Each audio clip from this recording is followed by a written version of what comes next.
ఓం శ్రీ వారాహి దేవ్యై నమః. వారాహి గుప్త నవరాత్రుల్లో అమ్మవారి యొక్క అనుగ్రహాన్ని అత్యంత శీఘ్రంగా పొందడానికి వారాహి అమ్మవారి యొక్క హోమం చాలా విశేషమైనది. ఈ హోమానికి కావాల్సినటువంటి సామాగ్రి తెలుసుకుందాం. ముందుగా రాగి హోమ పాత్ర లేదా ఇత్తడి హోమ పాత్ర, నెయ్యి వేయుటకు సుక్కు శ్రవణం, చెక్కతో చేసినటివి, ఒక చెక్క పీట, కూర్చుని హోమం చేయటానికి, పీటపై దర్భాసనం, ఏదైనా ఒక ఎరుపు రంగు వస్త్రం లేదా పసుపు రంగు వస్త్రం అయినా సరే, 2 ఇత్తడి పళ్ళాలు, 2 మట్టి మూకుళ్ళు, మన కోసం ఆచమనీయ పాత్ర, ఉద్దరేణి, రాగి చెంబు, దేవత కోసం మరొక చిన్న రాగి చెంబు, ఉద్దరేణి, ఘంటానాదం చేయుటకు ఒక గంట, దీపారాధన కోసం 2 మట్టి ప్రమిదలు.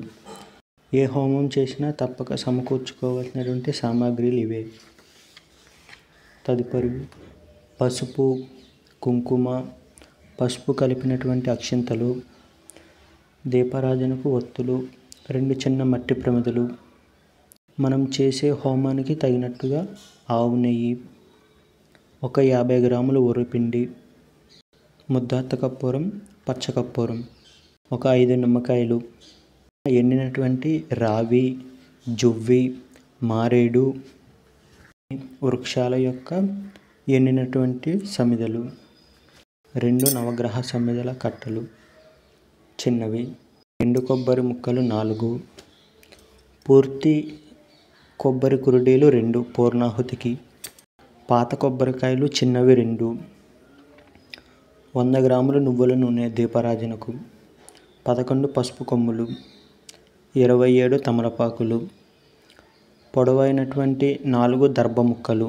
హోమకుండం పైన 4 పక్కల వేయుటకు పొడవాటి 4 దర్భ ముక్కలు, పంచోపచార పూజ కోసం గంధం డబ్బా, కొన్ని ఎరుపు రంగు కానీ తెలుపు రంగు కానీ పుష్పాలు, సాంబ్రాణి లేదా అగరబత్తి, ఆవు నెయ్యి దీపం, నైవేద్యం కోసం కర్పూరం లేదా కిస్మిస్, పూర్ణాహుతి కోసం ద్రవ్యాలు, చిన్న పట్టు వస్త్రం, కొద్దిగా పసుపు, కొద్దిగా కుంకుమ, కొన్ని అక్షింతలు, కొద్దిగా గంధం పొడి లేదా మీ దగ్గర గంధం చెక్క ఉన్న ఒక చిన్న ముక్క వేయండి, 2 అగరబత్తులు, 4 లవంగాలు, 5 యాలకులు, పూర్తి కొబ్బరి కురుడీలు 2, కొద్దిగా పచ్చకర్పూరం, ఎండిన లేదా చిన్నవి మందారపు పూలు ఒక 4, జాజికాయలు 2, కొద్దిగా కిస్మిస్ లేదా ఎండు ఖర్జూరం లేదా వారాహి అమ్మవారికి ఇష్టమైనటువంటి నల్ల బెల్లం.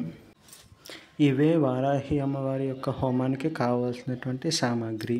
ఇవే సామాగ్రితో వారాహి అమ్మవారి యొక్క హోమం చేసే విధానం నెక్స్ట్ వీడియోలో చూపిస్తాను. Thanks for watching. ఈ వీడియో మీకు నచ్చితే లైక్ చేసి షేర్ చేయండి. ఓం శ్రీ కాలభైరవాయ నమః. ఓం శ్రీ స్వప్నవారాహి దేవతాభ్యో నమః.